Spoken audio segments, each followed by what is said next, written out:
গাজীপুরের যে দৃশ্য হাজার হাজার মানুষকে কাঁদিয়েছে, একজন ইমাম সাহেব তার বাড়িতে হামলা চালিয়ে ভাঙচুর চালিয়ে তার মেয়েকে পিস্তল ঠেকিয়ে অপহরণ করে নিয়ে গিয়েছে। অস্ত্র ঠেকিয়ে ইমামের কন্যা সন্তানকে তুলে নিয়ে যাওয়া হয়েছে। ঘটনার 48 ঘন্টা পরও ভিকটিম উদ্ধার হয়নি। ফিল্মি স্টাইলে দেখুন, দরজা ভেঙে তারপর সেই ইমামের কন্যা সন্তানকে জোরপূর্বক মাথায় অস্ত্র ঠেকিয়ে, ইমামের বুকে অস্ত্র ঠেকিয়ে তারপর তুলে নিয়ে যাওয়া হয়েছে। এই ঘটনায় মামলা হয়েছে। ঘটনার 48 ঘন্টা পেরিয়ে গেলেও ভিকটিম উদ্ধার হয়নি। আবিতে আমার গলার এই জায়গায় পিস্তল ঠেকা, খাঙ্কির বুট ছেড়ে দে, নালে গুলি করে মেরে ফেলাবো। আমার মেয়েটা বলে, বাবা আমাকে বাঁচাও, পৃথিবীর বুকে আমি একমাত্র বাবা, আমি একমাত্র বাবা। কত সিনারা, কত কিছু হয়েছে, এরকম ঘটনা কখনো হয় নাই। একটা মেয়েকে তার বাবার বুকের থেকে অস্ত্র থেকে বাস্তব নিয়ে যা, এটা একমাত্র জীবন্ত সাক্ষী আমি। আজকে একটি দুঃখজনক বিষয় আমি পরিষ্কার ভাষায় বলতে চাই। এই দেশের মধ্যে আমরা অনেক সময় কোনোভাবেই নিরাপত্তা বোধ করি না। আজকে আমরা গাজীপুরের একটা দৃশ্য দেখে চোখে পানি আটকায় রাখতে পারি নাই। গাজীপুরের যে দৃশ্য হাজার হাজার মানুষকে কাঁদিয়েছে, একজন ইমাম সাহেব তার বাড়িতে হামলা চালিয়ে ভাঙচুর চালিয়ে তার মেয়েকে পিস্তল ঠেকিয়ে অপহরণ করে নিয়ে গিয়েছে। তো এই যদি আমাদের দেশের দৃশ্য হয়, এ কথাটা বললেও তো কত কষ্ট লাগে। আল ইমাম ও দামিন, একজন ইমাম হচ্ছে সবচেয়ে নিরাপদ ব্যক্তি। একজন ইমাম কখনো, আপনি কি দেখেছেন যে জোহরের নামাজ 20 মিনিট পরে শুরু হয়েছে? 5টা ওয়াক্ত নামাজ যিনি দায়িত্ব নিয়ে জিম্মাদারির সঙ্গে সেকেন্ডও দেরি করে না, আগে ভাগে চলে আসে, যিনি জিম্মাদারের সাথে দায়িত্বের সাথে যিনি নামাজ পড়ান, সেই ইমামের মেয়েকে উঠায় নেওয়া হলো। অস্ত্রের সামনে এলাকাবাসী জিম্মি হয়ে গেছে। এলাকাবাসী কি করবে? এখন চতুর্দিকে অস্ত্রের তাণ্ডব চলছে, রাহাজানি চলছে, সন্ত্রাসী কর্মকাণ্ড চলছে।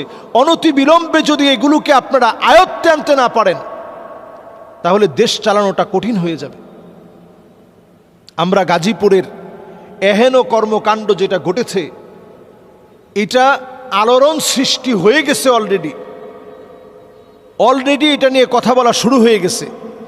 এর আগেই তাদেরকে চিহ্নিত করে তাদেরকে শাস্তির আওতায় নিয়ে আসেন। অনতিবিলম্বে মানুষ যেন বোঝে, এদেশে যারা সম্মানের জায়গায় আছে, মর্যাদার জায়গায় আছে, তার সঙ্গে এমন একটা কাজ করা হয়েছে, এটার তীব্র প্রতিবাদ এবং নিন্দা সারা বাংলাদেশে গণজোয়ার আকারে ঘটার আগে এদেরকে শাস্তির আওতায় নিয়ে আসেন। কিছু বিষয় নিয়ে কখনো দেরি করতে নাই। একজন ইমামের সম্মান মানি আমার নেতার সম্মান, একজন ইমামের সম্মান মানি আমার এলাকার মানুষের সম্মান, মুসলিম উম্মার সম্মান। তার সম্মান নষ্ট হয় এমন কাজ যদি একটা এলাকায় ঘটে, এলাকার প্রত্যেকটা মানুষের দায়িত্ব এটা নিয়ে প্রতিবাদ করা। আমি একজন খতিব হিসাবে এই বিষয় নিয়ে কথা বলছি কেন? কারণ এটা আমার দায়িত্ব এই বিষয়ে কথা বলা এবং এই বিষয়ের বিচার নিশ্চিত করার জন্য যা যা করণীয় প্রত্যেকটা কাজ আমাদের করা দরকার। আমি মনে করি অবশ্যই যারা প্রশাসনে আছেন এই বিষয়টা খুব অনতিবিলম্বে শাস্তির আওতায় নিয়ে আসবেন।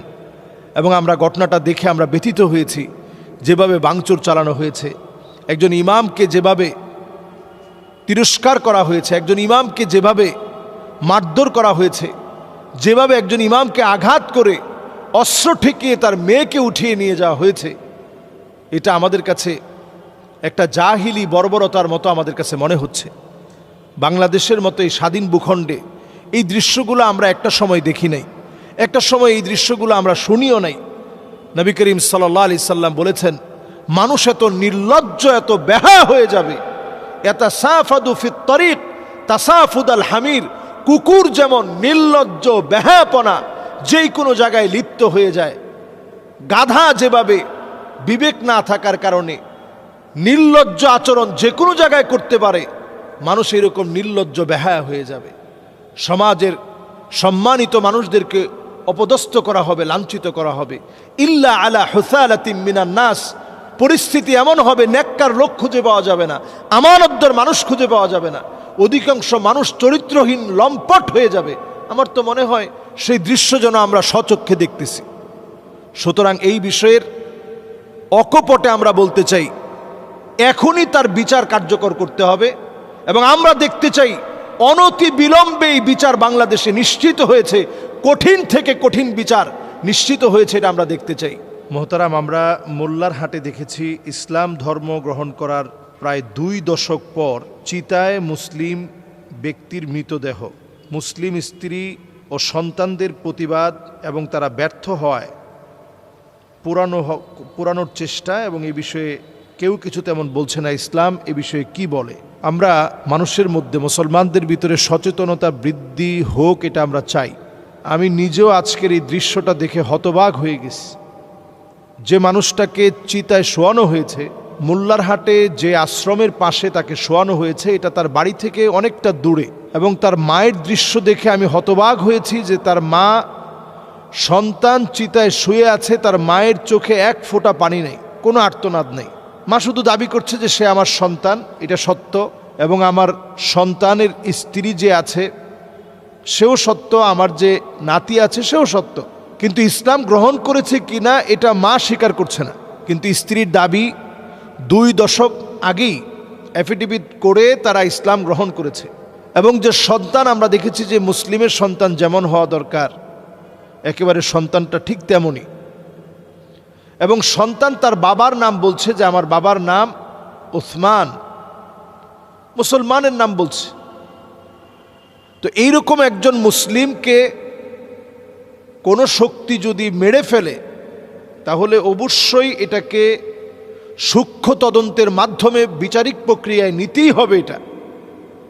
আর আমরা এই মুসলিম দেশ বাংলাদেশে বিচারিক প্রক্রিয়া যদি নেওয়া না হয়, একটা মুসলমানের উপরে আমরা অবিচার করলাম। একটা মুসলমানের হক হচ্ছে সে দুনিয়া থেকে চলে যাওয়ার পর সলাতুল জানাজা একটা মুসলমানের প্রাপ্য অধিকার। আমার আপনার কাছে একজন মুসলিম হিসাবে মুসলিম এই ভাইটার প্রাপ্য অধিকার হচ্ছে সে জানাজার নামাজটা পাবে। তাকে চিতার মধ্যে শোয়ানো যাবে না, তার প্রাপ্য অধিকার হচ্ছে তাকে জানাজার নামাজ পড়ে কবরস্থ করতে হবে, এটা তার অধিকার। তো এই অধিকারটা আমরা দিতে পারি নাই।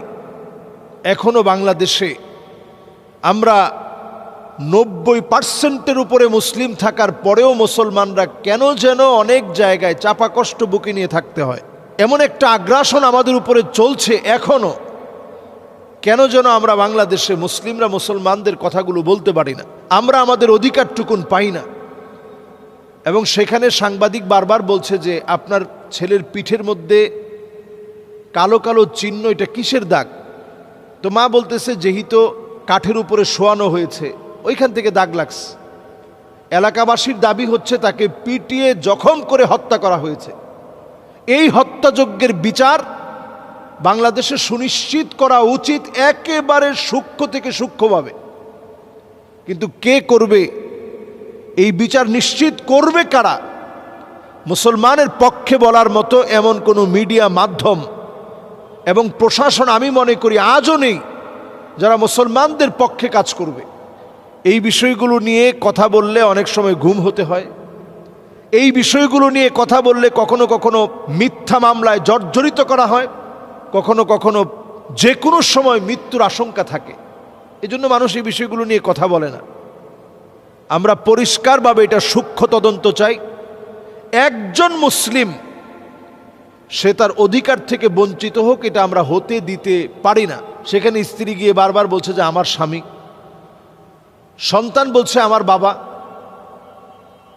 হ্যাঁ, একজন মানুষ যখন ইসলাম গ্রহণ করে,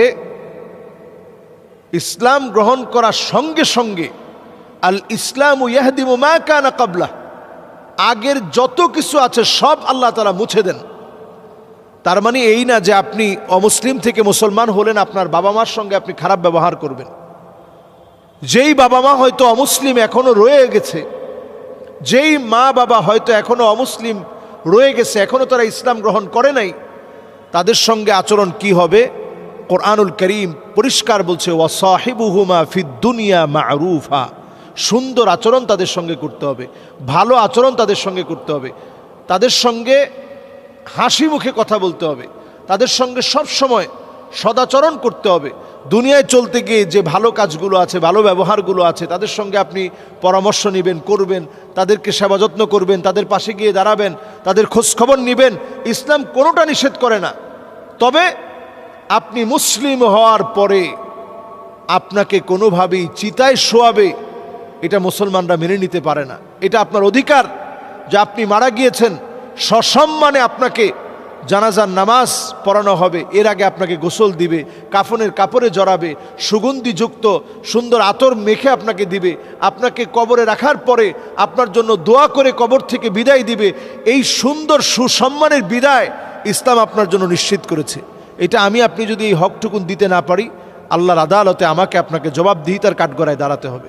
সুতরাং যে দৃশ্যটা আমরা দেখেছি, কে বা কারা এর সঙ্গে জড়িত, এটা অবশ্যই তদন্তের আওতায় এনে মোল্লার হাটের যারা দায়িত্বশীল আছেন তদন্তের আওতায় আনেন।